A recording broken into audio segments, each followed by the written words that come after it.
welcome to Countdown right across Australia, and Molly asked me especially to send his regards to you soon. You've just put out a new album. It's a solo album, only your second ever solo album. Can you tell us a bit about it? Yeah, I started recording it after we'd done Back to the Egg, and I was a little bit fed up of doing a studio album and going in and working very correctly and properly, and I fancied just kind of learning around. So I started off by hiring a machine off one of the lads here, which is a very simple thing where I just plugged directly into the back and could just record myself without being too technical. And I just started making up bits and pieces just for my own amusement. And what happened was I was going to keep it 2 weeks, but it ended up being 6 weeks.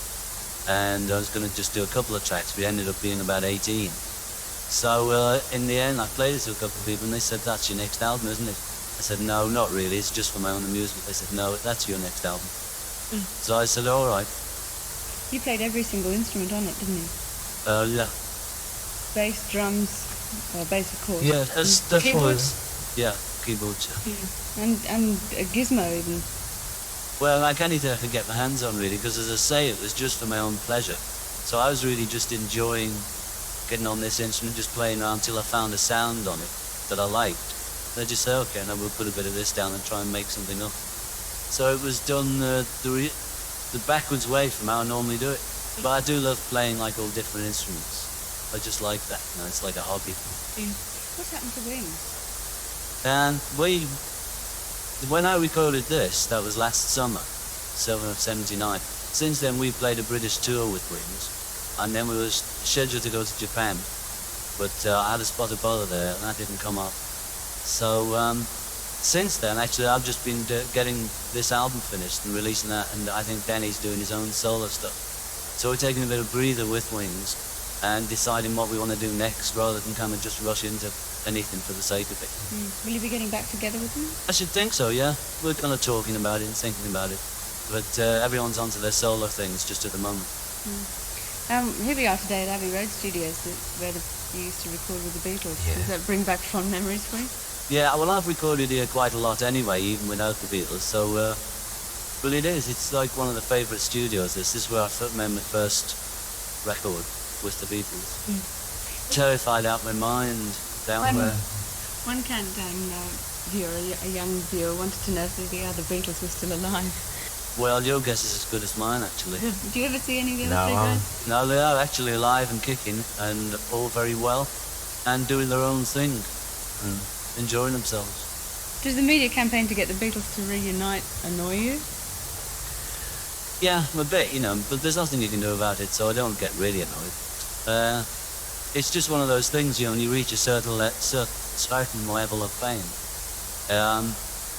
Like with the Beatles, you know, once we split up, there were just a lot of people offering a lot of money and saying, "We'll get back together for me then."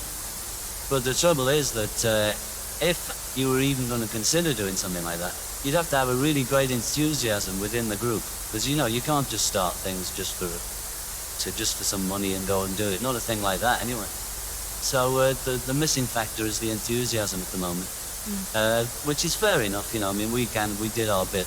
I think the four of us would probably just prefer to like leave it as it was, and leave the whole story intact, rather than sort of coming back and doing some disastrous reunion show, you know, like Sinatra's 50th farewell concert, something like that. You know. But all of you off against Frank Mind. Of all the things you've ever done, is there anything in particular that you consider your best work? I don't know. I don't kind of think in those terms. I think it's people like who analyse the music scene, think in terms of that, what was his best one. But I don't know, if I just had to answer it for some quiz or something, I might say Sgt. Pepper, or I might say Yesterday. Or I might just as easily say something daft, like She Said, which is like just a track I like, you know. Hard question. Have you listened to any Australian bands recently? Yeah, I've heard quite a bit of music coming out of there. You can hear it up here, you know, through the floor. No. Is there anything taken your fancy? I'm not very good on names and stuff, you know, it's like new wave groups, so I've heard a lot of good stuff. I saw a great girl singer, but I just didn't catch her name when we were down there. last time I saw a great girl singer wailing away on telly. And the scene looked very healthy, you know, it looked like a lot of really good players about. But I'm just not very good. I don't remember all the names of the group, so I'd mess it up if I tried to remember even.